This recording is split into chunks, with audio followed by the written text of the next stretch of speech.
What's up, guys? Welcome back to Mr. Art Film Scope. Today we're diving into another intense episode of Chicago Fire, where every call could be the last, and every decision changes someone's life forever. Let's break down the action, the emotions, and that moment everyone is talking about.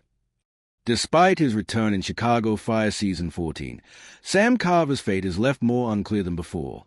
Jake Larquette and Daniel Curie were set to leave the NBC and Wolf Entertainment procedural ahead of the 2025 to 2026 TV cycle. There were concerns about how they would be written out because neither Carver nor Darren Ritter had any exit story set up in the Chicago Fire Season 13 finale. Carver's departure was established through explanatory speech, even though Ritter briefly returned to finish his story in the Chicago Fire Season 14 premiere. He continued to move to Denver for a different firehouse even after he and Violet McCarmy had a relationship breakthrough. But in Frostbite Blue, Carver goes back to Windy City.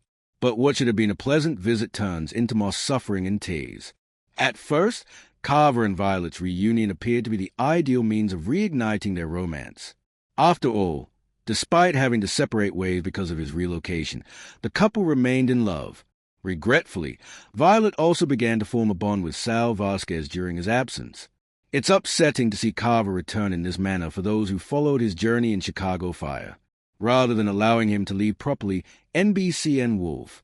Or the individual is demonized by entertainment as a plot point to bring Violet and Vasquez together.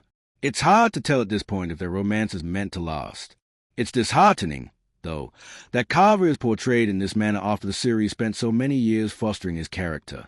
Oh, in theory, Larquette has already left the program, and there is no indication that he will return. The upside is that leaving his fate up in the air allows Carver to come back. Since he was in the midst of an intriguing personal scandal, it's still unknown why Chicago Fire fired him, or arc when it was severed suddenly. Although the show rarely rehires former cast members who left the series regulars, they did it once when they cast Michael Bradway as Jack Damon. Even though he finally left One Chicago once more, this makes it more likely that Carver will rejoin Firehouse 51. Naturally, all of this will depend on the writer's artistic choices for Chicago Fire. Nevertheless, the return of Carver offers certain advantages for the program. First of all, he, Violet, and Vasquez will form a new romantic triangle in Firehouse 51. Telling a new romance in this way is more engaging, since the show has. We had never had such a well-established dynamic. Second, the character was at a pivotal moment in his arc when he left, and viewers are already involved in him. All of Carver's narrative difficulties on the program may eventually be resolved by his return. And that's it for today's Chicago Fire breakdown on Mr. Art Film Scope. If you enjoyed the video, don't forget to like, subscribe, and tell me your thoughts in the comments. Did they make the right call? I'll see you in the next review. Stay safe.